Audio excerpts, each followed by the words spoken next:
Hello, everyone. Welcome to our webinar. I'm going to speak a little bit to let people get comfortable and have your water and loosen your neck and all of that stuff, because we'll be here for about 90 minutes. I'm Susan Weinstein. I'm co-executive director at Families for Depression Awareness. You're here for our webinar, Preventing Suicide, Supporting the Teens in Your Life. It is Suicide Prevention Month, and we really appreciate you taking the time to learn about how to help the teens in your life. The webinar, as you should have already been advised, is being recorded, and you will not be visible, so don't worry about what you're wearing. The recorded version will be available within about 3 business days, and you'll find this and all of the webinars in our webinar library at familyaware.org/trainings. And please share this with anyone you believe will benefit from the program. Let's start off with a poll. You should see that there is a pre-survey asking you, how confident are you in identifying warning signs of mental health crisis and suicide? So just go ahead and pick one, and I will keep talking. While you're doing that, I want to clarify about comments and questions. Both the Q&A and the chat functions are available during this webinar. In the chat box, you'll find some resources and links from FFDA staff, and you can also use the chat box to comment. We ask that you not disclose personal details and that you not share details about treatments or providers. And we will be having questions and answers after Dr. Alvarez's presentation. So if you have a question that you haven't already submitted, then please use the Q&A feature at the bottom of your screen. If you submitted a question with your registration, you don't need to repeat it. We already have it, and we appreciate you sharing those in advance. At the end of the program, we'll share a link to a survey, and we really implore you to spend a couple of minutes filling out the survey. Your feedback really helps us improve our programs, and it helps us develop the educational content that caregivers like you are looking for. As thanks, we will gladly send you our Preventing Suicides brochure, which you can't see because everything's blurred. Sorry about that. It has educational content, resources, and tips for advanced planning, as well as inspiring stories that are shared by people with firsthand experience. Families for Depression Awareness is a national nonprofit organization that helps families recognize and cope with depression and bipolar disorder to get people well and prevent suicides. Our philosophy is that depression and bipolar disorder affect the whole family. Sometimes if you're looking at the genetics of the situation, then you know that a child is more likely to have a mood disorder if a parent does. But also, just practically speaking, if one person is suffering, it has an impact on everyone, and it especially has an impact on caregivers. Because the household needs to run, and if one person is unable to really do the kinds of things that one would expect, then it's more draining. So we want to make sure that everyone has their needs identified and addressed. We have a new website, same URL at familyaware.org, but it's newly organized and designed and all of that, but most of the rich content that you've come to expect from us has carried over. It's just in different places that we hope is easier to find. If you want to give us feedback on it, we'd welcome it. And then also, one of the features of our website is that we have some online tools and tests. The depression and bipolar screening test is validated for people who are 18 and over, but we really like to emphasize this caregiver stress test. You probably know that you have stress, but this helps you measure how much it is and also points you to what we hope are helpful resources. And I already mentioned our webinar library. If you haven't had a chance, we really encourage you to watch the Understanding Teen Depression program, which is also referred to as Understanding Teen Mental Health. But we have several programs about teen mental health. We also have programs about bipolar disorder, about adult depression, and we have other webinars that are coming up. What else we got? So let's take a look at our agenda for the program. We'll start with a little bit about caregiver self-care, which is really to underscore how important we think it is. We don't want to go through a whole program and have you not recognize that your well-being is really essential for your family's well-being. Talk about suicide as a public health priority, talk about understanding suicide prevention, risk and protective factors. One really key thing is tips on communicating and building trust. Then we'll go to questions and answers, and then I'll just remind you one more time about our survey.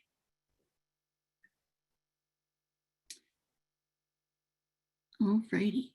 So we are thrilled to have with us today Dr. Kiara Alvarez. She is an assistant professor in the Department of Health, Behavior, and Society at the Johns Hopkins Bloomberg School of Public Health, and she is a licensed psychologist. She was formerly a member of the faculty of the Disparities Research Unit in the Department of Medicine at Massachusetts General Hospital and Harvard Medical School. Her research and clinical work focus on improving child and adolescent behavioral health outcomes with an emphasis on health equity. She has particular interests in the prevention of suicidal behavior, the integration of behavioral health care across clinical and community settings serving youth, and the mental health and well-being of Latinx and immigrant youth and their families. Her work has been funded by the National Institute of Mental Health, the American Foundation for Suicide Prevention, and the William T. Grant Foundation. Dr. Alvarez completed her psychology internship training at Boston Children's Hospital and Harvard Medical School and received her doctorate from the APA accredited school psychology program at the University of Texas at Austin. She holds a master's degree in human development and psychology from the Harvard Graduate School of Education and an undergraduate degree in literature from Harvard University. And you have perhaps noticed a trend there. Dr. Alvarez has given a lot to Harvard and hopefully gotten a lot out of it as well. But she's moved on from Massachusetts, much to our chagrin, but we're grateful to have this opportunity to work with you for our national audience of caregivers and caregiving adults. So I will, at this point, gladly turn the program over to you. Thank you so much, and thank you for that kind introduction. I'm very happy to be here tonight with all of you. Very grateful to have the opportunity to talk to this audience of parents and caregivers and others who care about the youth and their lives. It's really a privilege, and I thank you for taking the time tonight. So as mentioned, we do want to start with the topic of caregiver self-care. You will see a poll come up on your screen that we will, that will give us a little bit of information about some of the experience you might or might not have with this topic. But I do want to emphasize, that the reason we bring up self-care at the beginning is that this is a challenging topic to discuss and to spend a good amount of time immersed in tonight. And I don't say that to say that it's a topic we shouldn't talk about, much the opposite. It's very important, and that's why we're all here today. But some of the reasons that it might feel challenging is that, I'll stop to actually share the poll results. So to give a little bit of context for everyone about our audience, 78% of the audience knows a teen who has experienced suicidal behaviors, either thoughts or attempts.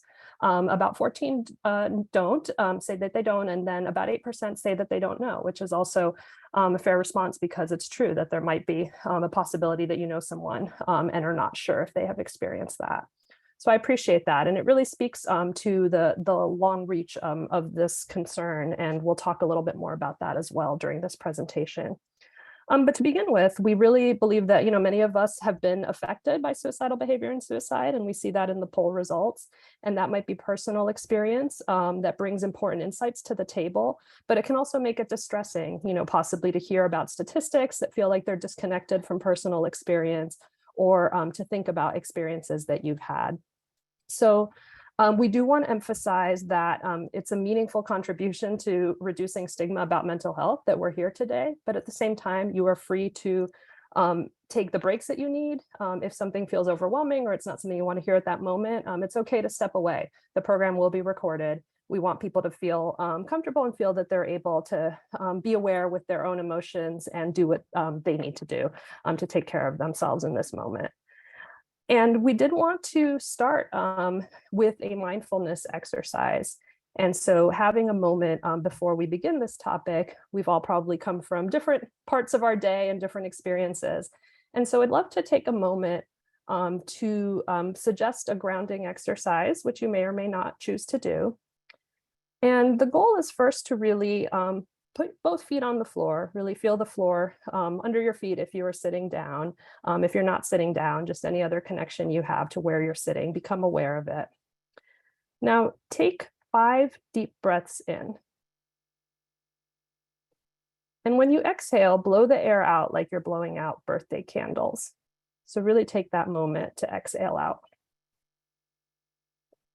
And now keep breathing normally. Curl and uncurl your toes 5 times.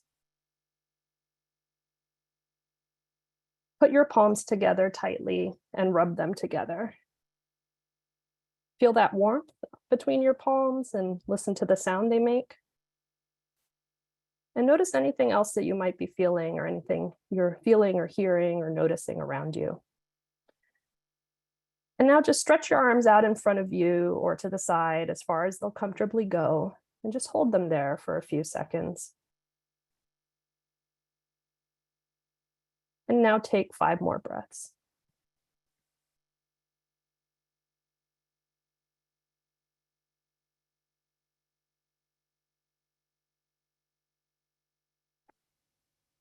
And feel free at any point as well to just make that connection of feeling your feet on the floor or your hands on something around you, noticing something that you hear, something that puts you in the moment. And we will go on from there to the beginning of the discussion. So we do want to start with suicides, youth suicides, as a public health priority. And that does mean going into some of the big picture, some of the statistics. So we do want to put that in context, but we also want everyone to be on the same page about some of this information. Suicide is the 3rd leading cause of death among youth ages 15 to 24 in the United States. And so it is a major concern for youth. At the same time, we do want to put those numbers in context. The total number of youth that die by suicide is a small proportion of the total US population. But as we know, every loss to suicide is something that we would prefer not to see happen. Every loss is a tragedy and has a very strong impact on many people. And so we want to prevent suicides, but we also do want to put it in context about the actual risk of suicide for youth. So what we do see is that there are suicides among youth 10 to 14, about 581 a year at this moment. And then we see some increased risk, as youth get older, between ages 15, 19, and then ages 20 to 24.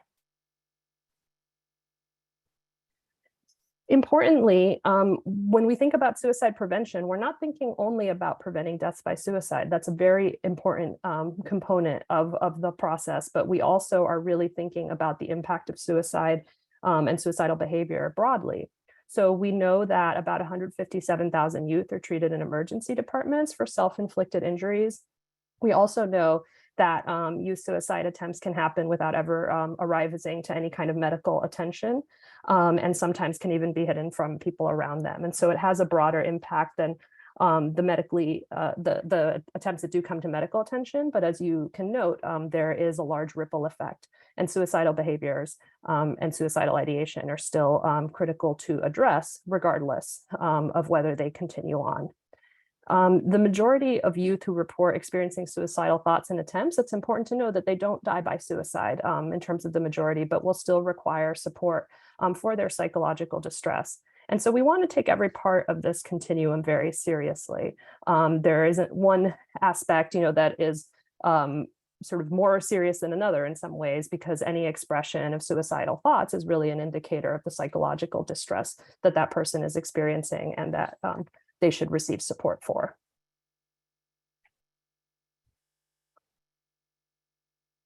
And then what we know, thinking about that first poll, is that the effect on peer groups and communities is very wide.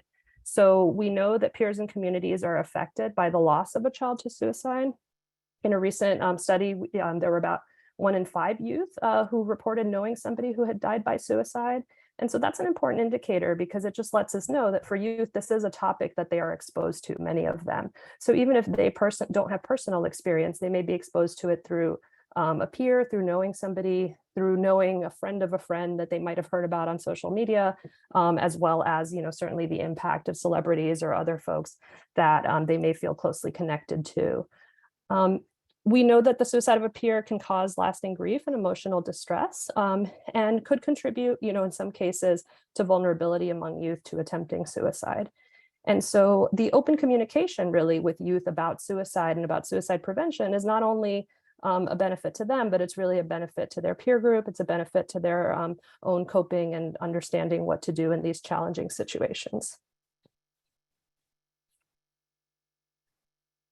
And though we won't get to focus on in-depth in the webinar, but we will talk about it throughout, there are differences in risk among different groups.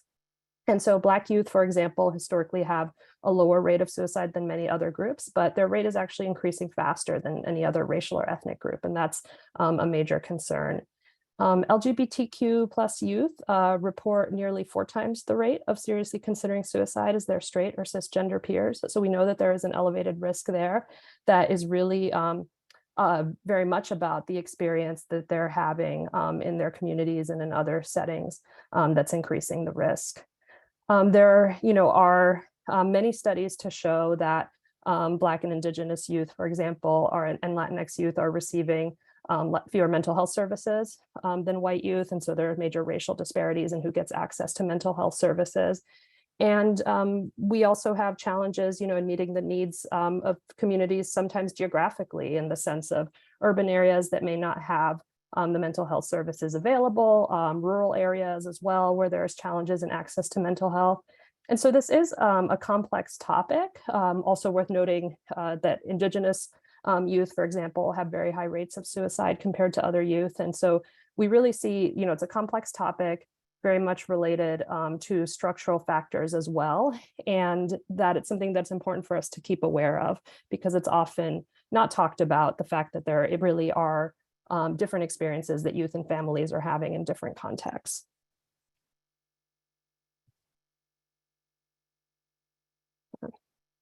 So we give those statistics to give a little bit of context, but also to understand that it can be alarming, to see a statistic that talks very broadly about a group that you might be part of or your child may be part of. And so that's not to raise alarm that because my child is part of this group or has this identity, they are automatically at increased risk individually. It's more to raise awareness of the challenges that are facing different groups and how that can help guide prevention and guide intervention, guide what we look for. And so when we think about prevention, in a simplified way, we can think about the prevention pyramid, right, which is sort of a public health, approach of thinking about universal programs, really, as sort of the bottom layer. And these are things that, you might be aware of or exposed to, like school-based education, screenings, for mental health in primary care settings, public awareness campaigns. So things that just target everybody who is being exposed to them. And we don't know if the people being, exposed to these particular programs are at risk or not at risk. It's just something that is considered important for everyone to be exposed to.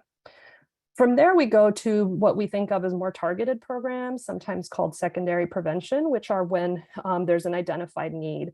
So maybe mentoring services, for particular groups of youth, peer support groups for youth that have experienced, some life challenges, stress management programs. So things that are meant to help people with their own coping skills, their own social support, so that if they have experienced some challenges, then they have some ways to manage that and to receive support around that, and hopefully, ideally, prevent the development of any further mental health concerns. And then, of course, we have clinical programs, which are important when needed. So individual therapy, I'm a psychologist, and so a lot of my training, was originally in this area around individual therapy, but I trained as a school psychologist, so we also did quite a lot at the level of developing those more universal and targeted programs. So there's links across, this continuum. But when we think about clinical programs, we're really thinking about an identified mental health need, getting services for that need, as well as crisis response in an emergency. And so the important part of that is really the understanding that suicide prevention is a layered approach. This is not something that is for any one person or one system to resolve, right? There have to be multiple approaches across multiple systems, and we have to create as supportive an environment for youth as possible. And so for families are a critical part of suicide prevention. Parents, guardians, caregivers, caring adults are often the first people to notice that there's a sign of a mental health crisis. They're the first people that might notice a change in behavior. And the important thing is knowing that family support is really a critical element, right, of preventing suicide. So adults can build trusting relationships with teens to encourage communication, to support mental health, and to provide a feeling of connectedness and belonging. And if that's not available with adults in the family, other adults outside of the family can really fill that role as well. So it's certainly to acknowledge that there are situations where people have substantial challenges within their families, but also to acknowledge that there are many things that can be done if you are a caring adult or a caring family member to provide this type of support. And the last part that we know is important is that families, are put in the position of advocating for care, right, to get teens the treatment they need, to get them the services they need and deserve. And so that's a very important role, and also understandably a very difficult role at times, particularly when there are challenges navigating systems. But wanting to acknowledge that this is a key way in which mental health is different for children sometimes than adults is because there's really multiple people involved, ideally, in advocating for that care. So often, what we may get asked about is really about warning signs. We'll stop to take a poll before we begin with this section.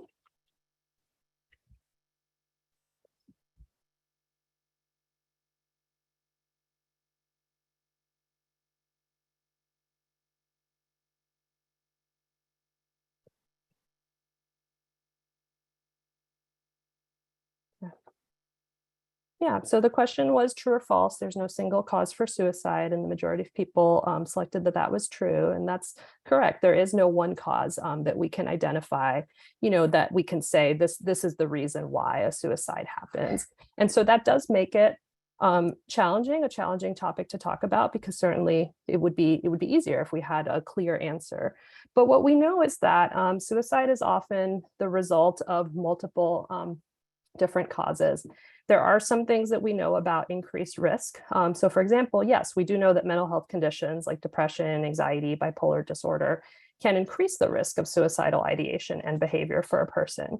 But it's also very important to know that many people with these conditions also do not experience thoughts of suicide or attempt suicide. So we can think about an increased risk in the group of people, but within that group, say of people with depression, there are people that experience suicidal ideation and some that never have and never will. So there's not one sort of presentation, of this to be aware of. We also know that suicides can occur among people that have no known mental health condition, so always very difficult to say what might be there or not. But the reality is that we do know that, there can be a suicide and not have any history of a mental health condition or have any indication that it was related to that. And also very important to know that some people experience chronic suicidal ideation even across, a lifespan and don't attempt suicide. So it's not automatically that people move from from ideation to behavior, to an attempt. It can really vary. The individual experience really varies. And there are people that have, chronic thoughts about suicide that don't attempt and don't have any intention of attempting. And so we raise this, not to cause alarm or confusion, but more to emphasize the importance that when you're working at a level of connecting to individuals, it's really important to hear about their experience, because we may have a lot of assumptions from what we've heard, in the media, or even, from attending a webinar like this, and we may think we understand the situation, but it's really about understanding what the experience is for the individual and what they're looking for. This also informs treatment. Part of the reason why it's not appropriate to take everyone to the emergency room the minute they mention suicide is because for many people, it's really more about talking about what they're experiencing and having support and help with that. It's not necessarily a crisis every time, and we'll continue to talk more about that.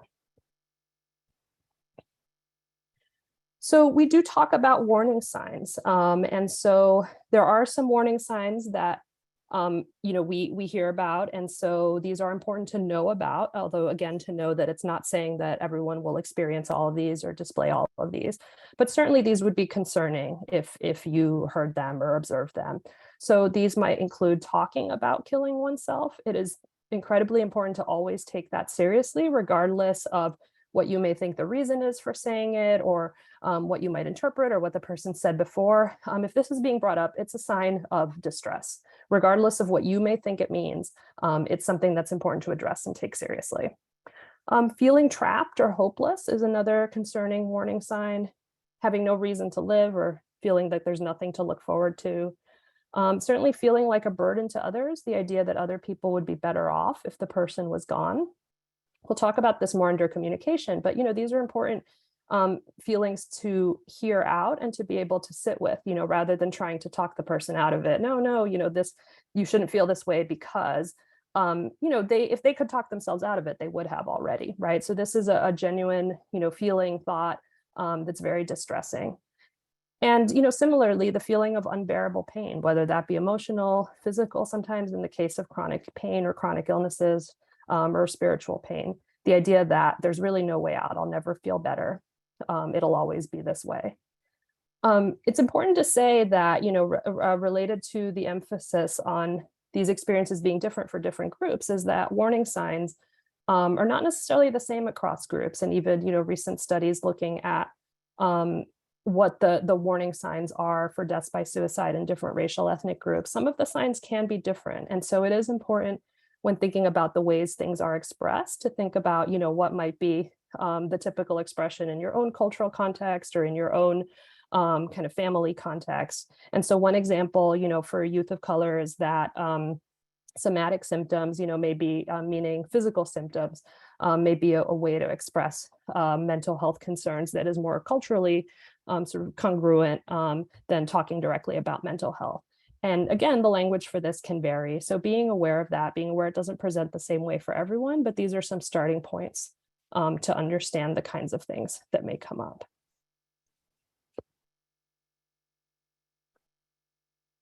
So another is really about observing behaviors, about withdrawing from activities, isolating from family and friends, giving away possessions. So anything that sort of indicates a preparation, for suicide, saying goodbye or writing goodbye notes. Increased aggression, irritability, fatigue, sleeping too much, sleeping too little, increased use of alcohol or drugs and seeming sort of erratic behavior, indication that they're looking for methods to end their life, like stop piling medication, or having a sudden improvement in mood or sense of relief. So these are some, behaviors that commonly get talked about and are certainly, in sort of, if you're looking up education online about some of these risk factors, these are things that will come up. At the same time, again, many people may not do any of these things. Certainly not everyone that dies by suicide leaves a goodbye note, for example. So these are, again, things that if you observe them, they would be very concerning, but it's not necessarily a guarantee that one might observe these or expect these. And they do have to be put in context. So again, I think moving to the next slide, your child's baseline behavior. And so you want to be aware of changes from that. But it's different to have a very, very social teen who suddenly withdraws from their friends, doesn't want to talk to anyone, won't leave their room, from an introverted teen who really prefers less social interaction. So I've had parents, for example, come to me with the concern that their child is just generally very, introverted, really doesn't, doesn't want to be in after school activities, has maybe one or two friends, and they're concerned about that. What does this mean for my child? But if that's really their preference, and if I talk to the child and the child tells me, well, I love being in my room because it's where I get to unwind and relax, and being at school all day is really exhausting, and it's more important for me to have one or two really close friends I can count on than to be around a lot of different people. Well, that's something that's completely appropriate for the child. There can be a continuum, and our kids can be honestly quite different from us sometimes, right? So sometimes we may be kind of imposing our own views about how they should be behaving.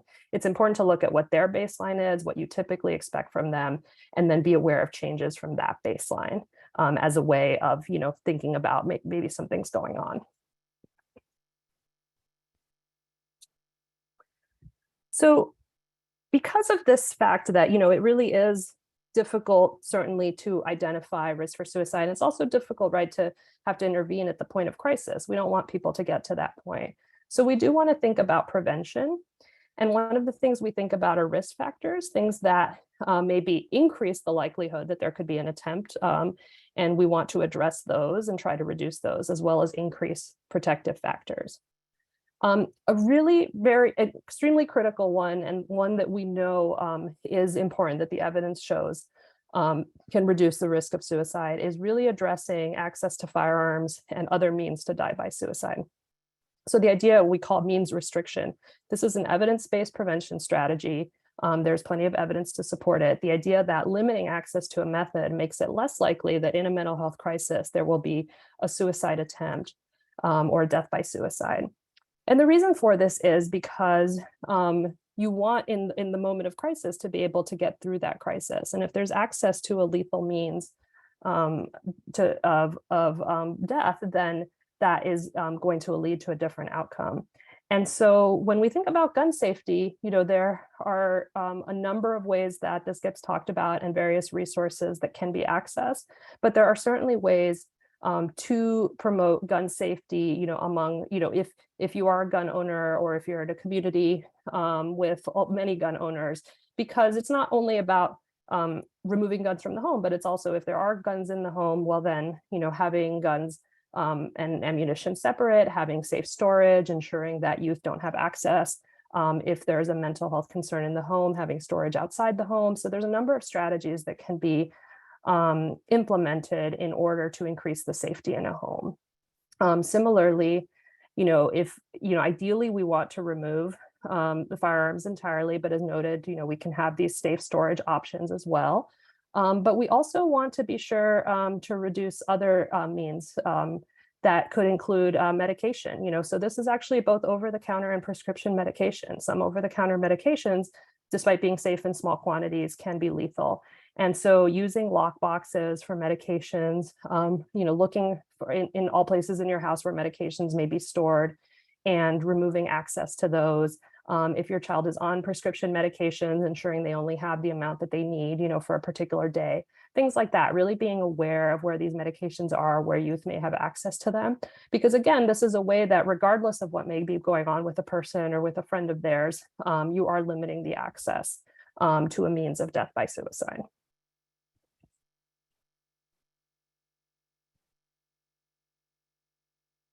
Another question that we get asked about is suicide contagion. And, even the term contagion, for me is challenging. We use it because that is like a commonly accepted term, but, it makes it seem like this kind of unavoidable thing. But the idea is that really being exposed to a death by suicide of a loved one, or potentially a celebrity, someone you feel connected to, can increase risk. For this reason, we really have, emphasized safe communication in the media. But we also want to emphasize, communication at home. We want to emphasize the fact that these are extremely distressing events. They're distressing to us as adults. I have talked to adults who, when I talk to them about what I do, share about a suicide that they were aware of, when they were 14 years old, 30 or 40 years ago. I mean, people that really have carried that experience for their whole lives, right? And did not necessarily have the way to talk to someone about it. Similarly, for celebrities, we really, especially as a teenager, these can be really important sort of points of connection in the media. They can have a lot of meaning. for, having created art that you relate to, or being a person that you relate to, someone you see yourself in or aspire to be like. And so really taking that seriously, that can feel like the loss of someone that you know. And so the key thing is keeping communication open, which will be a big focus of what we discuss. But, considering the need for grief counseling as well. Certainly when there's an exposure of someone that that's very important, but it may be that something that feels more distant to you as an adult feels a little bit closer. Similarly, I have heard from youth, for example, that, due to social media, they might become aware of a death of someone that they don't personally know, but lives, a few towns away or in another part of the city. They have friends in common, or they've been following their social media. And so it really has a strong impact. So having youth know that they can talk to you about this, and having the communication open, having the resources available. Schools typically would have, grief counselors come to a school if there's a loss in a school, but that's something to be aware of. If you're at a school where something happens and it's not being provided, or it's in another part of the community and many youth are affected, it's something to advocate for as well. And we worry about risk factors. We can go back to that slide actually, because we can worry about risk factors, but protective factors are an area of focus, because this is something we can all do. And it is a suicide prevention strategy, but it also helps anyway, right? Even if we were not concerned about suicide prevention, these would be the best practices. So we know that social connectedness and cohesion protects teens, it protects adults too, right? We all need people in our lives that we can rely on. We all need to be in environments where we are accepted for who we are, and validated for who we are. And so you want to promote relationships with trusted adults. Ideally, yes, it would be in the family, but if there's conflict, or if you feel that you're not getting along or connecting, in the way you would like with the teen in your life, making sure that they have someone that they can connect to and that they know it's okay to go to that person. Supporting inclusive school environments. Again, this is beneficial for everyone, and it's particularly beneficial for youth that have the experience of not seeing themselves reflected in school environments, in community environments, and youth that may feel excluded from other environments. So as a parent, you can help your child connect to teachers and peers. You can promote inclusive practices at a school, encourage involvement in after-school programs. And very important, the importance of affinity groups for youth, meaning groups where they can be with people that share identities, whether that be racial, ethnic identity, other cultural identities. And very importantly, gay-straight alliances in schools is something that there's good research to show that they help with the mental health and reduction of suicide risk for LGBTQ+ youth. And, one of the things that I think is really important with gay-straight alliances is that they are bringing youth together in a school setting, and they are really centering the needs and experiences of LGBTQ+ youth. And so having that can really be protective at a community level. And it's protective, importantly, for youth that may not have come out to anyone in their lives.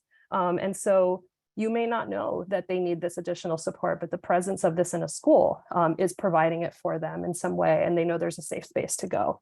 So really promoting these in your community and supporting them when they're available, supporting youth when they create groups, can all be ways that you can be involved. Other suggestions, just to think about different ways, right, that you might expand community: spiritual communities, meditation, places of worship, youth groups, town programs, libraries, youth centers, local gyms, community gardens, and even thinking about volunteer opportunities that might be meaningful. Jobs can also serve that purpose, things that provide a sense of purpose, a sense of efficacy.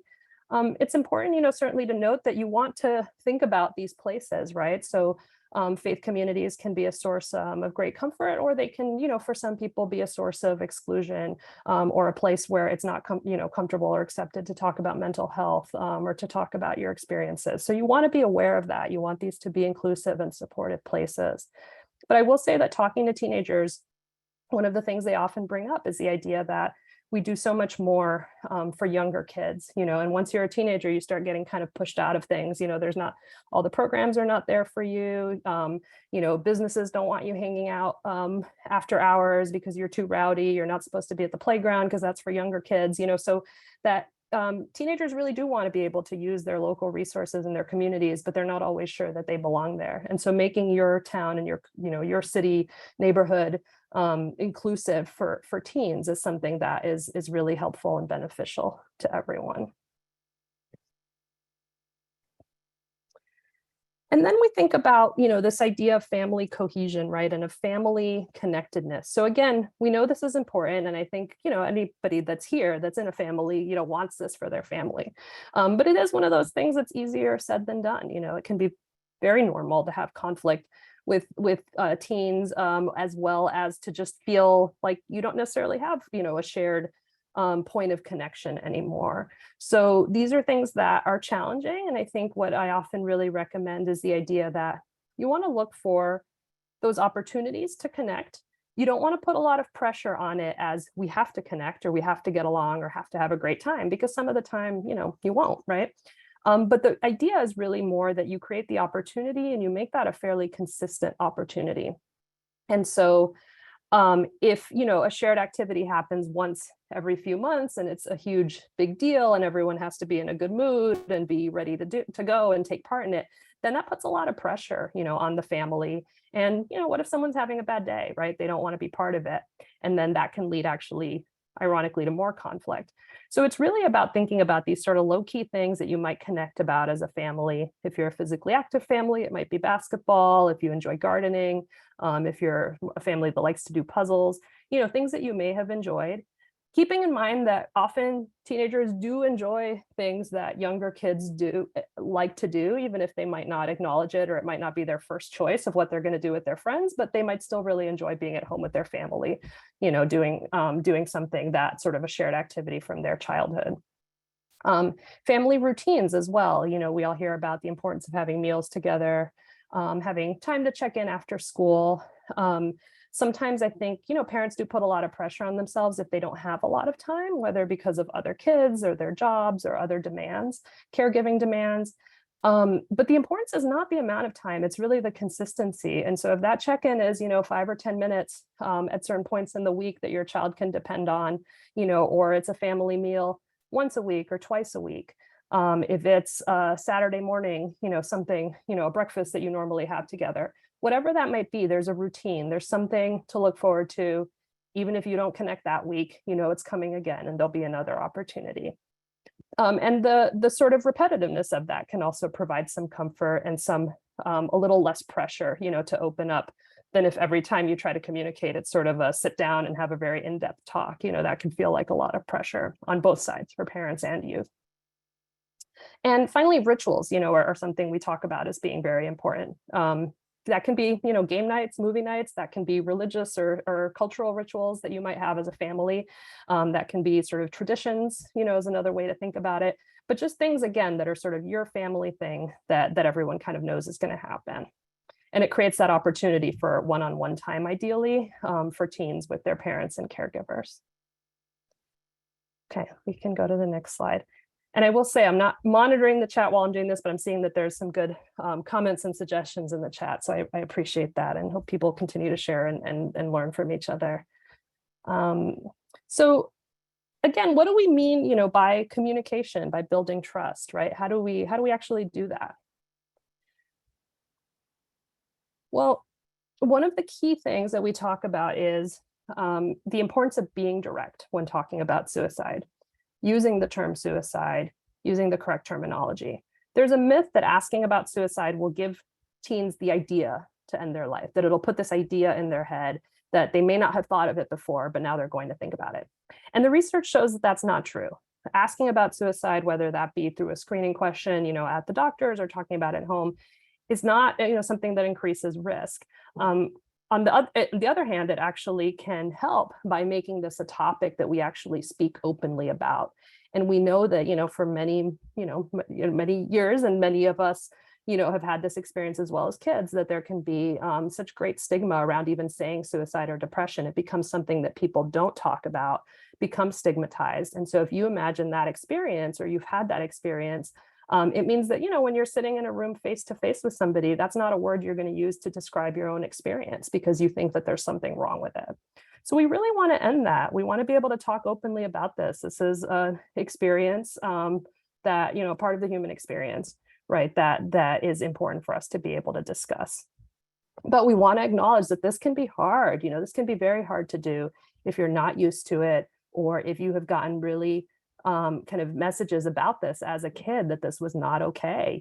So for some people, there's a lot of trauma involved, with even talking about mental health or with the things they were told when they tried to talk about it. So acknowledge that it's hard and just practice as needed, practice the conversation, role play with a trusted, friend or partner, because, it might be that you need a little bit of time with this before talking to your child. And if you feel that it's really connecting to something very deep, in terms of your own experience, if it's something that you really need to process a little bit more in depth, then certainly seeking out mental health support and consultation can be helpful. But remember that you're a role model. And so over time, if they see you talking about your emotions, or at the very least showing that you're trying, saying, this is hard for me, but I really want to discuss it more, then this is going to matter for your kids in the long run.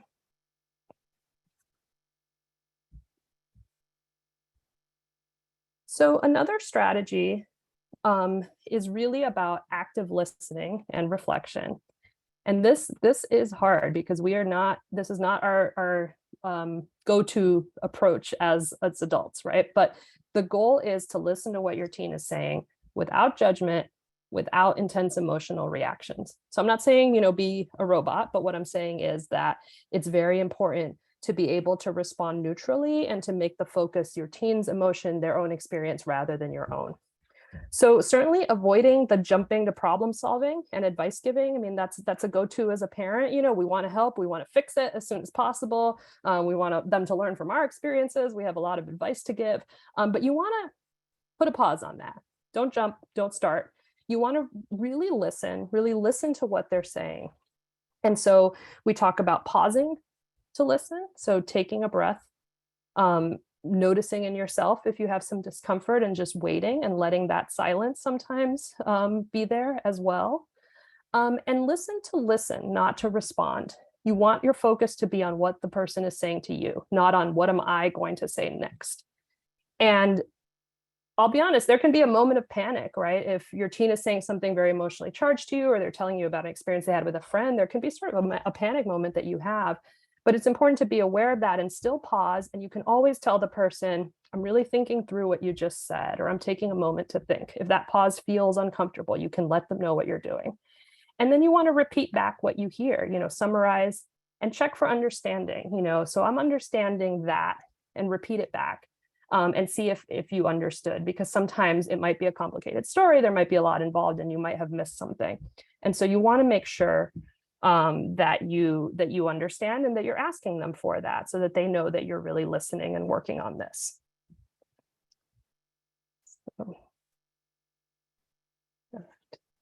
So we do want to normalize, right, the fact that it is normal to have strong emotions during difficult conversations.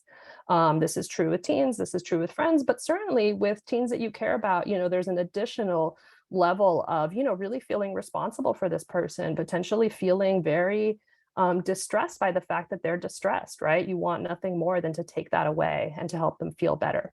And so you might have really strong reactions to it. Personal experiences can influence your response. I mean, there's many times I've sat with a parent, who's dealing with a challenging situation with their child, and what really ends up coming out is actually an experience they had that maybe they've never had a chance to really talk to someone about, but it's really coming back up for them. They might have, sort of pushed that away and not think about it day to day. But now it's influencing how they feel. So building that self-awareness, the first step is really just knowing that this is happening for you and having that compassion for yourself, that you've been through some difficult things, or just at least in this moment, you're going through something difficult because you're having to support your teen through something challenging. So be aware of it. And then identify, what those outlets are for your emotions. So talking to a partner, talking to a trusted friend, journaling, if you prefer to write rather than talk to others, joining a support group for parents can be helpful. Just reaching out to people. Knowing that you can seek not only professional help for yourself, but you can seek professional consultation for your child, so it is completely normal, for example, for me as a psychologist, to potentially meet with a parent to talk about what's going on with the child and how can the parent support that child. This happens sometimes as part of therapy, but sometimes it's more of a standalone consultation because maybe the child is receiving services somewhere else, or they're not ready to start services. And the parent just wants to know, well, what should I do? What are some of the things I can do at home? How do I manage these situations? That is a use of mental health services or mental health support that's completely appropriate for kids because we know that parents are part of their support system. So knowing that that's available and knowing again that you're human and you can make mistakes. So it's not about being perfect every time or, as a therapist, I'm not perfect every time in how I react to things. The important thing is that you repair. So when a mistake has been made, you react in a way where you sound very upset or you get sort of worked up when something is disclosed to you. You can go back and say, I'm sorry, I sounded upset. I reacted that way because I was feeling worried about you. But I want you to know I'm not upset with you. I'm glad you told me how to feel. Reflecting back, that you actually realize that your reaction may have come across a certain way, and you want them to know that really you are there to support them. So that can be a way, to sometimes go back when a conversation has gone in a way that you might not like. And, I'll say not only for this slide actually, but just something to kind of say from the prior slide is really that when, for example, I've done focus groups with teens around the reason that they disclose or don't disclose. And so one of the things that comes up is that teens are very, very aware of their parents' emotions and what's going on with their parents. They are some of the best observers of human behavior, probably that we have, because teens are very much constantly thinking, for the most part, not all teens, but many teens are thinking about their social environment. How do they fit in? How are people thinking about me? What's going on here? And they adapt very quickly. And so this is true for them with their parents. So I hear from kids, what are some of the reasons they don't disclose mental health concerns or suicidal ideation? One reason is, my parents are very stressed already. I don't want to stress them out more. I don't want to be a stressor for them. My parents work a lot. So, this is just something extra that they have to deal with. So there's that sort of sense of I'll handle the problem myself so I don't have to worry my parents. There's also sometimes a concern that my parents are going to react badly. I've heard kids say, I told somebody I was cutting myself and they yelled and said, never do that again. Don't do that to your body. Like, what a terrible thing to do. So it was a punitive response, even if the person may have meant well and was very upset by this knowledge. For the child, it really came off as, oh, wow, this is something I should never, ever bring up again. And sometimes there can be, things that don't seem like punishment to you, but the child experiences that way. So saying, oh, that you can't spend time with that friend anymore, or I'm going to take your phone because you shouldn't be exposed to that on social media. So now it feels like, okay, I told them something personal and the result was I got punished. So being aware of those dynamics and that what is really important is to be able to listen and be non-judgmental.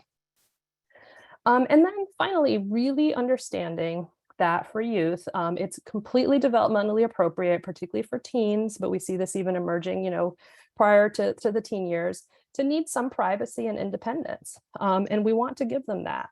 So we also want to keep them safe. And so there are times when you can't keep confidentiality per se, right? Maybe they told you, but there's another parent that you need to be able to share this with. Maybe it's that there's a concern at school and you're going to need to talk to the school, or maybe it's that they've just disclosed to you that they're in a mental health crisis and you're going to seek out, you're going to take them to the emergency room, right? So if this happens, the important thing is to just be clear with them about what you're doing. It's not that you have to keep secrets that are inappropriate to keep, but it's bringing them in on the decision. This is something that I need to talk to your father about. And and the reason is because it's important for both of us to be able to keep you safe.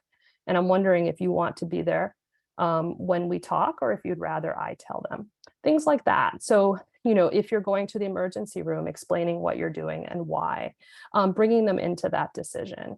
So knowing that, you want to keep confidentiality and privacy to the extent possible and not go to, just anyone with what's going on, But if you can't do that because we're all part of a system to keep kids safe, then it's important to be clear to bring them into the decision as much as possible.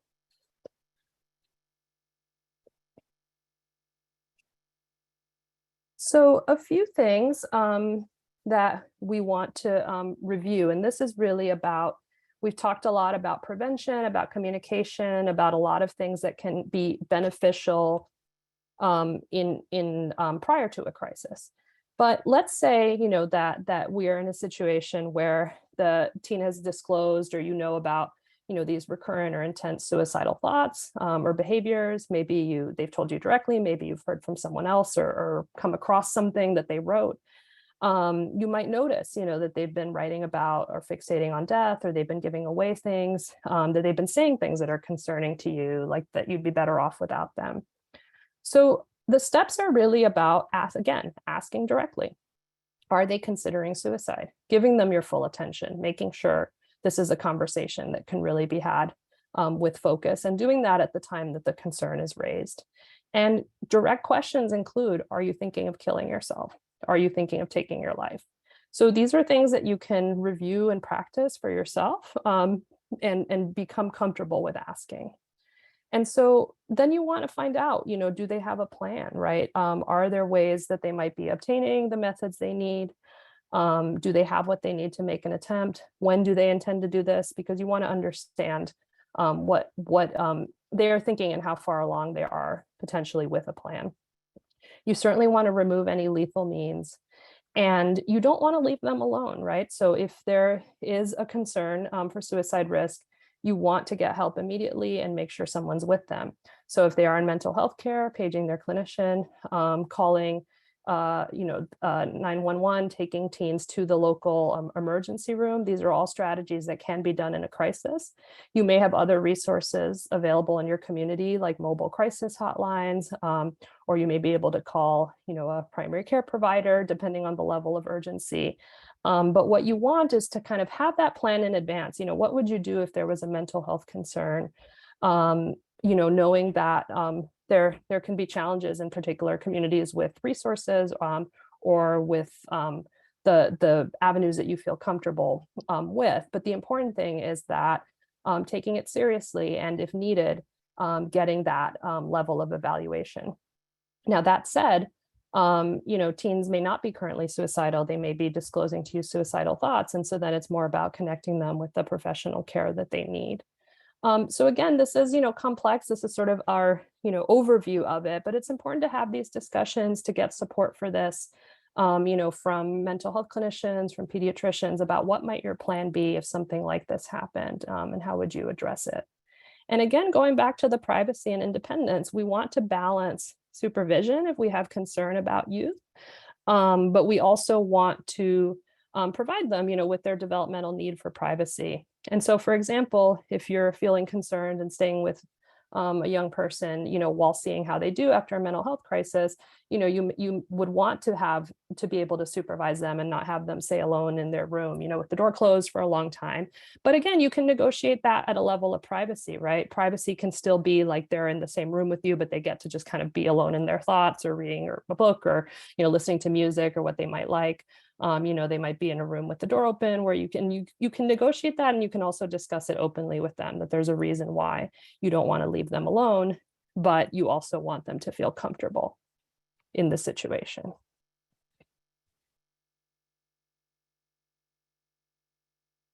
And we want to share, that there's certainly many crisis resources that are important. The Suicide Prevention Lifeline is one that's available nationally, and it's now the 988 number, which is important for everyone to know because that's an easily accessible number from anywhere.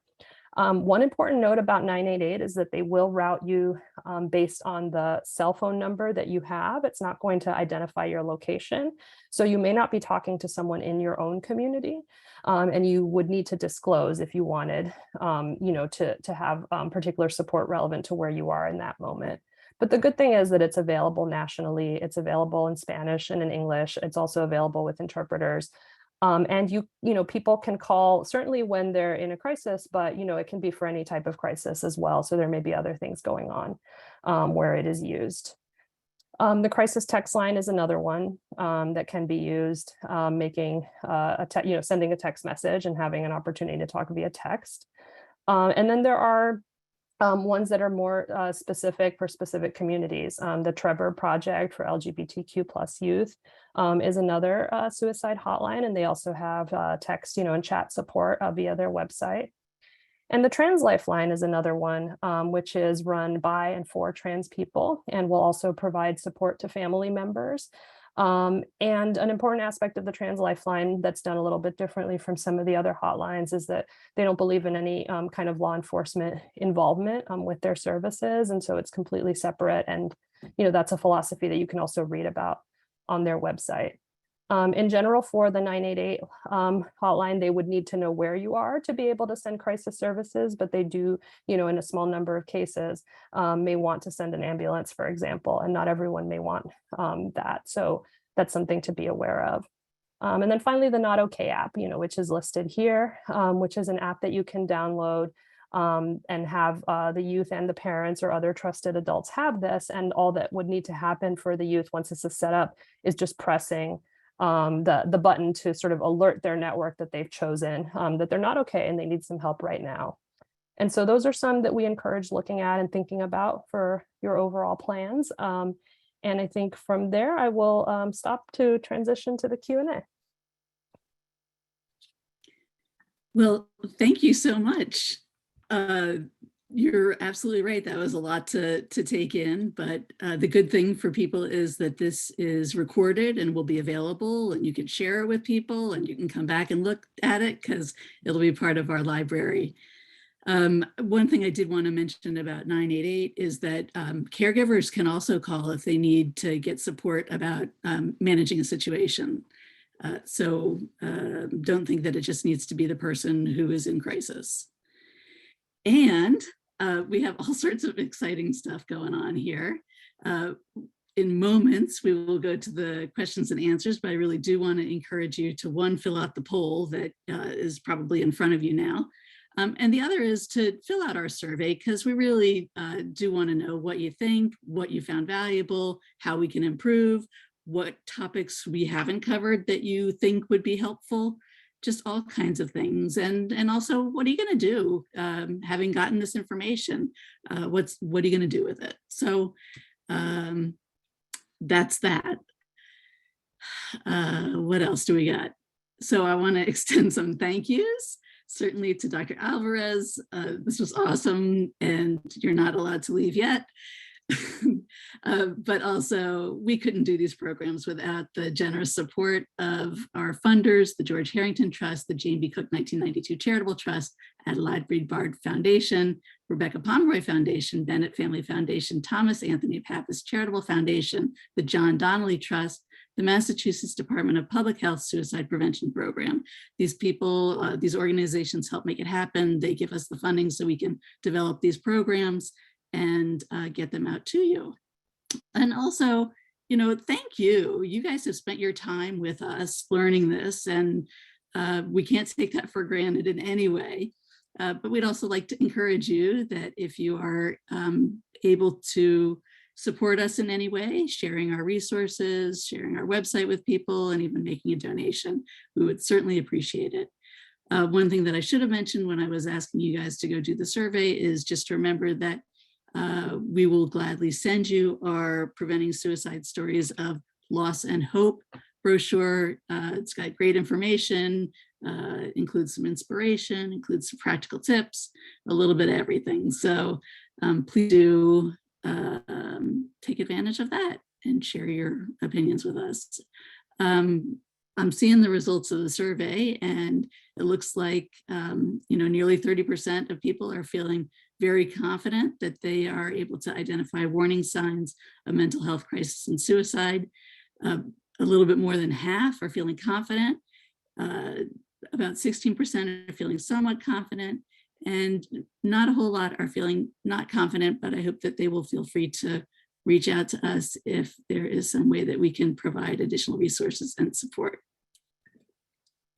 So maybe I'll go ahead and stop the sharing of the screen, because you guys will be able to know that this is questions and answers. And we'll get started. Ready? Okay. Okay. This is a really hard, I'm starting off with a really hard one. I'm sorry, Okay. but are there situations where there's just no clue that a teen is going to attempt suicide? Yeah, this is a tough one, and I think that there's a little bit of a two-part answer. I think there certainly are situations where the people around the teen feel that there were no signs, and there may not have been, so that can happen, unfortunately. There might also be situations where it seemed like there were no signs, but maybe there were some things going on that were you sort of put the pieces together after, or several people talk to each other and realize a few parts of the puzzle. So it can be very challenging because there are times when we just don't know why. There are times when somebody may have been struggling, and so there was knowledge that the risk was there, but it was thought that they were in the appropriate care and getting what they needed.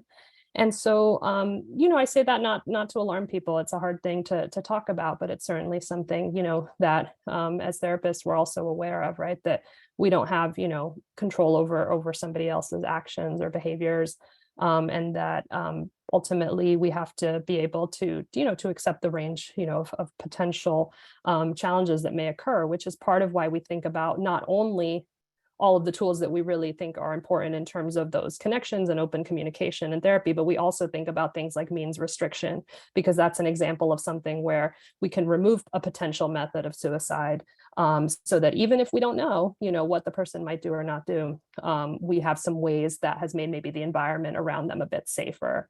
I think it was mentioned in the comments, and I do want to reiterate that over-the-counter medications can be lethal in certain doses, or potentially at least create some severe medical complications. Not all of them, and I won't go into detail on which, but it's more to say that it's important to be aware of that and to know that all medications should be carefully monitored, and to just be aware of those aspects of how you can make your environment safer. In the same way that we use seatbelts in cars, to make driving a car safer, we can make our kids' environments safer. Thank you. I think this is somewhat related, and it may not be much of a different answer, but we're supposed to ask people, are you considering, are you thinking of taking your life? Are you thinking of killing yourself? What if they say no? Are there, but you think that the answer really isn't no? Yeah, no, that's very difficult, and it's true, right? We can ask questions and people can respond to us however they may decide to, and there may be good reasons why a person chooses not to disclose. I think we can increase the likelihood that someone will disclose if we have created that expectation that it is a non-judgmental environment, that they do have the full attention, that their disclosure will lead to a conversation, not an automatic sort of panic and let me get you over to somebody else to talk about this. Because I think I worry about that sometimes, that for instance we might have policies in place in a school where if someone mentions suicidal ideation, they immediately have to talk to a mental health professional. There's good reason for that, but if your immediate sort of experience is that you sort of broach this topic a little bit and the person immediately says, oh, I'm not the person to talk to, I've got to get you to somebody else, and they don't actually know that person, that's a really different experience than sitting, getting to talk about it a bit, and then making that connection in a supportive way. Talking about that, being able to talk about what this experience might be like for other people, using examples from books you've read together or movies or things like that to really model more open communication about mental health are all options. But you might also think about if there's other, who are the other people that know your child that might notice, some differences in your child's behavior, for example. What do they think? Engaging them in that discussion so that everyone's involved.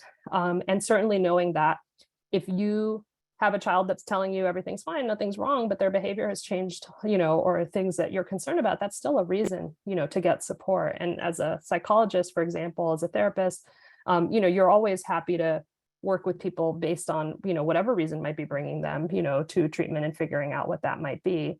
And so it doesn't necessarily have to be, that there was a direct disclosure for them to be able to benefit from that support. Okay. So you said you had training as a school psychologist as well? Yeah, I do. Yeah, that was what my PhD was in. Okay. I guess there's a couple of different questions. One is, how do you know when it's appropriate to get school support for depression and anxiety? What types of things can schools do to support kids during the day? Yeah. So, there is a big spectrum of what schools can do and what schools are able to do. And so it's important to find out what those resources are. And I would say, it ranges from sort of whole school programs. A lot of schools now do social emotional learning. They have other sorts of prevention programs. So finding out what those might be at the school, if you're not already aware, to know what are kids getting overall. Finding out what the mental health services are. In some schools, they can be very hard to come by. We don't have enough school psychologists, school mental health counselors, school social workers. We know that that's a shortage. Some schools may have very limited resources. Other schools may have, partnerships, for example, with community agencies where they bring therapists in or they have other resources. So you have to gauge partly what's available at your school setting. For them to receive, you may have to go through a process of special education, either an IEP or a 504 plan to get services, or you may have an agency that comes in and provides those services. So, in terms of when it's appropriate, I think it's always, well, I guess I would say it's generally helpful to have that support in school. At the same time, you have to kind of know what the reason is and what your child needs. And so there are some situations where if you have the access to get services outside of school, and that's reasonable to do, then it may be beneficial for the child to have that place outside of the school environment, particularly if they're working through trauma, through sort of more emotionally charged issues, where a school can be more of a source of sort of general coping support and, getting along with peers and things like that. So for some situations, it may be better to have that out of school support, but if the support is available in your school, and particularly if there are challenges with getting into specialty care or with getting transportation or getting there, it's good to have that available in the school. So I would say, to summarize, find out what the resources are and find out how you can get access to them, and ideally proactively, so that if you need them, you kind of know who to reach and who to contact. Thinking back to your pyramid, it seems to me that we can hope that schools will provide sort of the universal kinds of interventions, but education, and that they might be able to do a fair amount of that middle level, which, as I've forgotten what you've called it. But the targeted kind of interventions. But that given the resources that most schools have, expecting clinical might be too much.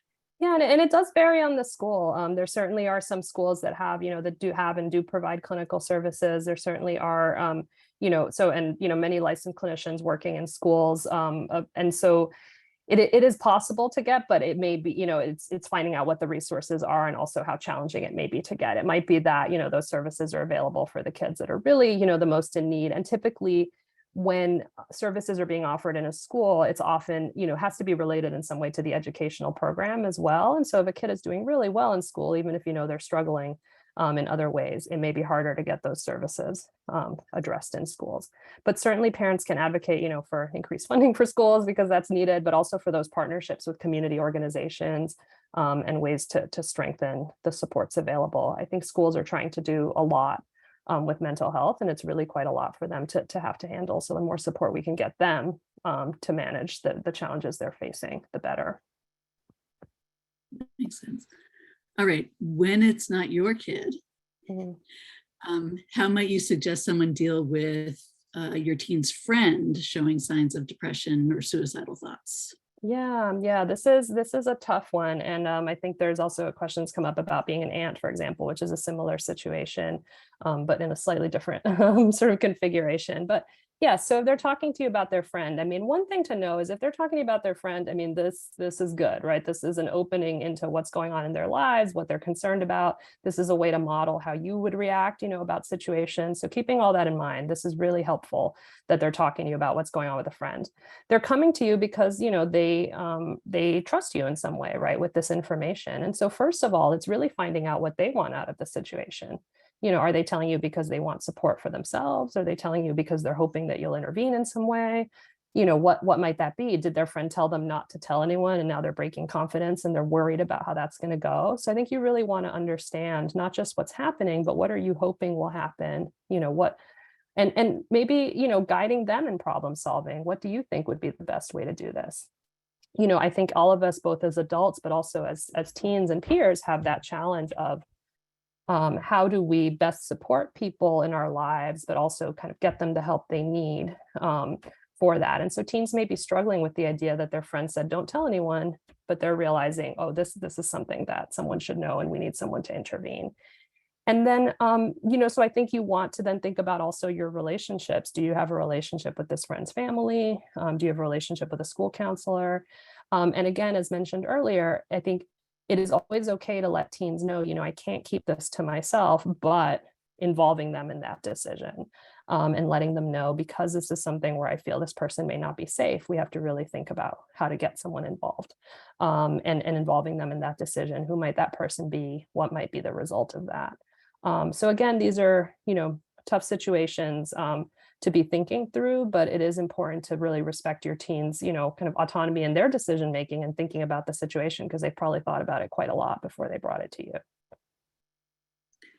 I know that there are times when someone has raised it in the questions that you're looking from the outside and you think that a parent of another kid should be doing something more than what they're doing. How can you get them to take their kids' mental health more seriously? Yeah. Again, this is hard, and there's sort of a balance there between how do you help somebody else, and like what are the limitations of what you can do. So I think we also have to acknowledge kind of our own boundaries, and that we can't force somebody else to do something a certain way that we might. We may not know all the facets of that situation, but I think certainly if you have if you have a relationship with those parents where you can keep, that line of support open to them, where you can keep the conversation open with them, that's helpful. Sometimes people are overwhelmed and upset by a situation, and because of that, they minimize and push it away. So it helps to have someone that is checking in with them and providing them that support. Another thing is, if a child really doesn't have trusted adults in their lives, I mean, again, you may not be in a position to fix that, and it may not be appropriate, right? But you are in a position to provide them, with another person that they can speak to, with somebody else that can provide a supportive and safe environment for them. And I think, with the question that had to do with what if I'm an aunt and I'm hearing about these things, I think, again, you want to have that open conversation with the teen about what kinds of things really mean that you should talk to their parents about, and what doesn't. And that's similar to, as a therapist, what you might do about limits of confidentiality. I'll often negotiate with clients. Technically, their parents can have access, can ask me what they talk about during sessions. But typically with teenagers, I'm going to say, when I check in with your parents, it's going to be about, what we're working on. It's not going to be the details of who said what to who this morning and who got into a fight about that. And I'll negotiate that with the parents as well, because you don't have to go to the, you're the aunt, you don't have to go to the parents with every detail of the fight they had yesterday and how they complained about you and all these things. But you may have decided, there are some situations I'm worried about you. I think this or that, or they need to know. How are we going to tell them that? Is it going to be me? Are you coming with me? How do you feel about that? And I think teens really understand that.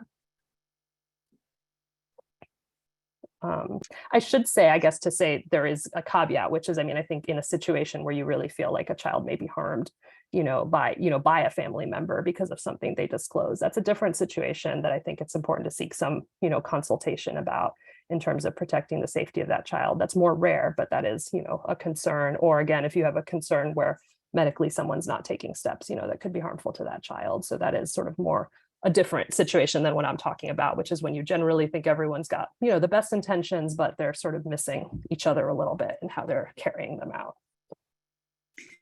And people should always feel free to drop a teen depression fact sheet from, they download from us in the backpack or on the table, coffee table, whatever it happens to be. Right. Sharing resources can be a way to start conversations, get people thinking. Yeah. Is there a difference between active and passive suicidal thoughts, and how do you deal with them differently? Yeah, I would say, again, it's complex in the sense that, yes, clinically, we might think about those somewhat differently, in the sense of, active, we want to really be thinking about, is there a plan, that might inform our understanding of the level of immediate risk.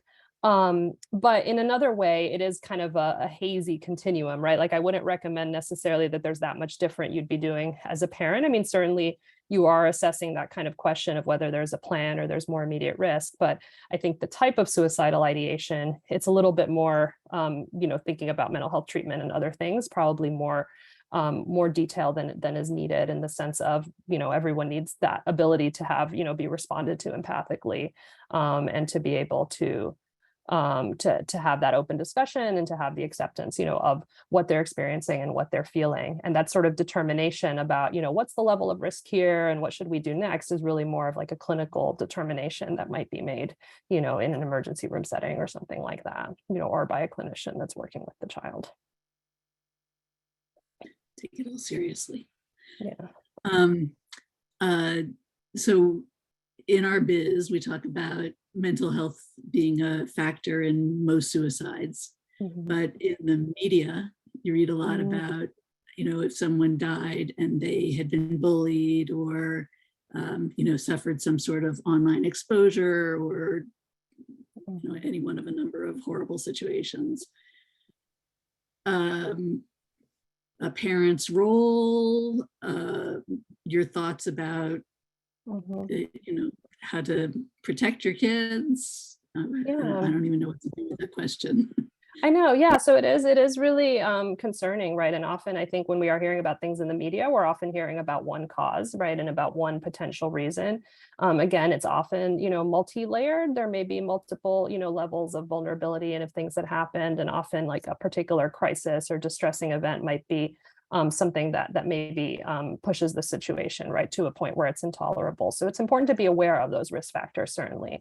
And it's important to intervene in them, right? And again, to intervene proactively, at the level of, bullying in schools, and what are the resources you have to be able to deal with that, to hold a school accountable, or to work ideally, in a best case scenario, work collaboratively with the school around that, to be aware when it's happening to other kids in your community, so that there can be, because there really are approaches, right, that can improve school climate, for example, for everyone, and really reduce some of these risks. But again, it can be complex, and it's not necessarily that, this one thing was a factor in a suicide, and so that's going to affect every kid the same way. Kids can respond really differently to different situations. And sometimes their response may not be what we think. Sometimes they may be in a very serious situation and be okay with, with what's happened, and be able to move from that. And other times it might be a situation that feels to you like a little bit more, oh, this is fine, they'll get over this. And it's really has a strong impact. So seeing how they respond, seeing again, what they want to do, right? What are the things that they want to do that would help them feel safe? All of those are important to take into account. You talked about protective factors. Are there any of those that parents could be working on, helping their kids build up, that would come in handy in these kinds of situations, with bullying and such? Yeah, I think absolutely. The social connectedness and having places that you connect to, or places where you feel comfortable, where you feel accepted or included, those are very important. And so if you're in a situation that's maybe, feels more hostile in other ways, maybe there's bullying at school, but there's a reason why you can't leave that school, you have other things to look forward to and other ways to connect to people, then that's going to help and be important. And so finding ways to sort of balance that out. And again, really noticing what's important to your child. I've worked with youth who just do really amazingly, when they're working at a job, and that's actually something that's really protective for them. I've worked with other youth that are, working at jobs after school out of necessity. And it's really, something that ideally they wouldn't have to do because it's impacting them. So the same experience can have different impacts depending on context. And it's important to pay attention to what is meaningful for your child and what options they have, within that. We talked about self-care for the caregivers. Don't forget that, people. But we want kids to be able to build their own resiliency and, and have their own methods of self-care. This is something where it could turn into what seems like nagging. You want to work on your meditation, or like whatever it happens to be. Are there ways to be supportive of encouraging your kid to do self-care without coming off as nagging? Yeah, it's such a good question. And I mean, in some ways I'd want to know more specifically, for the person asking the question, what specifically is happening there, because I think it may be very individual and very specific, in different situations or to the relationship. But I would say that as an overall principle, self-care should be something that feels good for you. And so you really can't impose self-care on somebody, right? You can't, if there's something that you think will help them feel better, as much as we may want them to do it, we really can't make them do it. And the process of trying to make them do it or trying to make it a sort of incentivized, strategy is probably going to make it less appealing, so I think that what you want to think about is, what are the things they find to be soothing or feel that is self-care for them. It may not be what you think or what you prefer them to be doing. But if they want to, laugh about TikTok videos and that's really helpful for them, then that's something that like you may not connect to, but it's helping them. And that's the important thing. So you want to encourage those things. You want to look for those opportunities for them. You want to create, a peaceful and calm environment. Like you may not be able to get your child to meditate, but you can have, quiet time in the house where everybody kind of does their own thing. And where they at least experience a little bit of quiet and, reprieve from what might be going on around them. So thinking more about, how you model the self-care for yourself, how you create environments and experiences that are soothing, how you offer the option, and knowing that the same thing does not work for everyone. So, I mean, I have worked with kids where you try to teach deep breathing and they absolutely hate it and it just doesn't work for them, but something else like visualization actually connects, or distraction, in other ways. So knowing, that in many ways what you're doing is providing your child with tools and with options, but much like many other things, it's more about making that available to them and letting them choose and ultimately make their own decisions about what they do. And certainly, if there's another piece to that question that's more about they're engaging in harmful behaviors, how do I stop that and get them to engage in these other better behaviors? Then I think that is more something that it's helpful to work, potentially with a clinician on. Not a lot of time left, but still questions. Yeah. What to ask? And I would say maybe it's important to talk about this kind of idea that somebody might be using suicidal thoughts, in a way to get what they need. I mean, I think I'm going to say that in the larger context, for the vast majority of situations, you want to take those thoughts seriously regardless. And again, not, in a sense, you might have a child that's in care, and so it's not in a sense that every time it's a crisis, but that when it's coming up, it's something to pay attention to and to understand, what is at the root of this and how can I provide that support and attention that they might need. If there genuinely is a situation, that's leading to some sort of feeling that it's being used as a manipulation or it's not truthful, again, that really seems like something where you may, ideally, you have some sort of mental health support where you can really address what that specific of the situation is. Because I would say in the vast majority of cases, if we have this sense that, oh, they're saying, parents will say they're saying this, but it's just for attention. And it says, well, it's actually, yes, the point is we want to give attention, right? And we want to give attention to that. And if the attention and support we're giving is not enough, we want to understand what that is.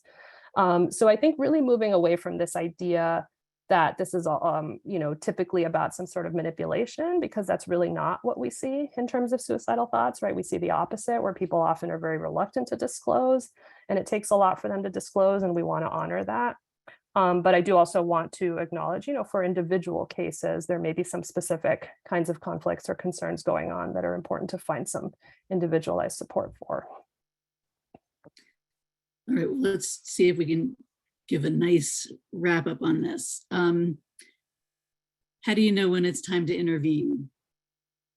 I mean, like if a kid says they want to be alone, if they say they're not, it's not a problem, if they don't want to talk to you, like what is it? What is the thing that you absolutely know you need to be doing something?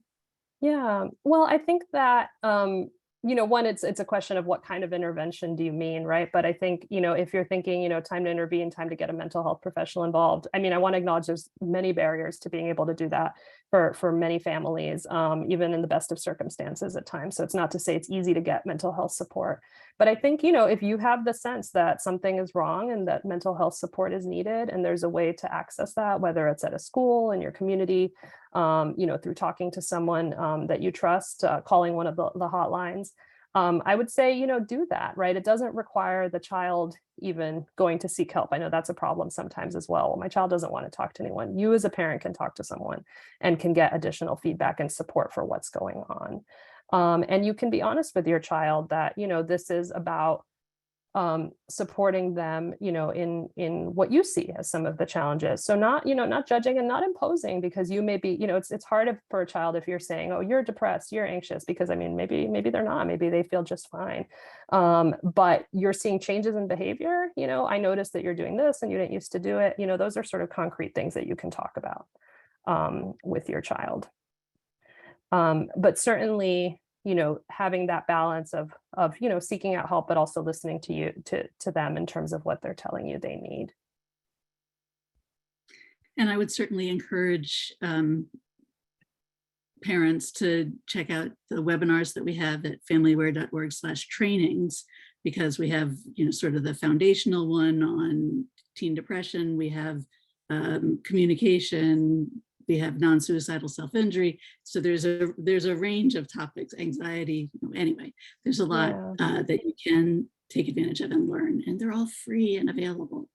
Yeah, and I think I do want to emphasize, I think that's important to say, because we've talked about suicide risk generally, but when you're talking specifically about depression, specifically about anxiety, seeking those particular resources, because there are things that parents can learn from that are helpful to do at home, even if you don't have mental health care available. And I think those webinars will really provide that more in-depth perspective on that. All right. Well, thank you. Dr. Alvarez, this was amazing. Can't thank you enough. The comments that have been coming in have been fantastic, and we'll share them with you later. But hopefully you all who have been listening have learned several things, and you're inspired to learn more about communication and to connect and to build those protective factors with your kid. Again, please do complete our online survey, and we'll send you that brochure. We have this template that's really useful on making a family action plan. So if there are some things that are really challenging to deal with, this helps break it down on how you might get a handle on that. And at familyaware.org, check it out. There's that whole site available to you. Learn more, and we have ways that you can volunteer with us, and certainly invite and appreciate any donations. And I believe that is it from us. So thank you all very much, and keep learning and keep hope, and take care.